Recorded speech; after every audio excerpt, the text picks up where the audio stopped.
নেতাও নই, তাই বক্তৃতা দিয়ে 40 বছরের এই তানভীর 2013 সালে 31শে জানুয়ারি আমার একমাত্র সহধর্মিণী, আমার মায়ের পছন্দ করা কবুল বলা বউয়ের পাশে দাঁড়িয়ে মাইক্রোফোনে 2-4টি কথা বলে আমার জনপ্রিয়তা আপনাদের মাঝে হারাতে চাই না।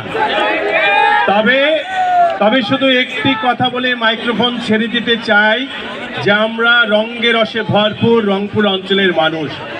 ব্রিটিশ বিরোধী আন্দোলনের নেতা ক্ষুদিরাম, যিনি হাসতে হাসতে ফাঁসির মঞ্চে উঠেছিলেন, তার সহযোদ্ধা প্রফুল্ল চাকি, রংপুর জেলা স্কুলের শিক্ষার্থী, সেই প্রফুল্ল চাকি রংপুরের উত্তরসূরি আমরা।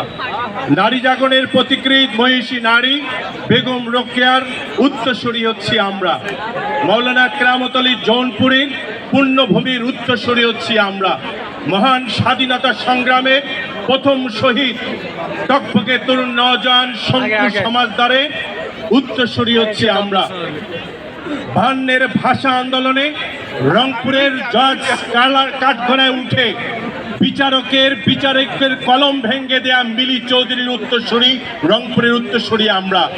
2024-এর সমস্ত বৈষম্যের বেড়াজালকে পদতলে ঘুরিয়ে দেওয়ার জন্য আবু সাইদ হিমালয়ের মতো বুক চেঁচিয়ে রক্ত দিয়েছে, তার উত্তরসূরি আমরা।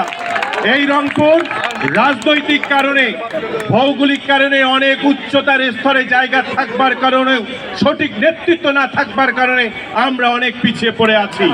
আমার মেধাবী শিক্ষার্থী যখন বিশ্ববিদ্যালয় থেকে কষ্ট করে যখন সার্টিফিকেট অর্জন করে, তার মেধাকে বাস্তবায়িত করবার জন্য, তার মেধাকে প্রয়োগ করবার জন্য এই অঞ্চলে কল কারখানা, এই অঞ্চলে বিভিন্ন রকম কিন্তু গড়ে ওঠে নাই।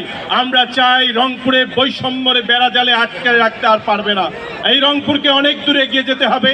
আপনারা আপনাদের মেধা, মনন, সৃজনশীলতার মধ্য দিয়ে এই রংপুরকে এগিয়ে নিয়ে যাবেন, এই আশায় প্রত্যাশা ব্যক্ত রেখে মাহমুদুল হাসান আবির তার এই কণ্ঠ দিয়ে শুধুমাত্র রংপুর নয়, সারা দেশ এবং দেশের বাইরে অসংখ্য দর্শক অর্জন করেছে।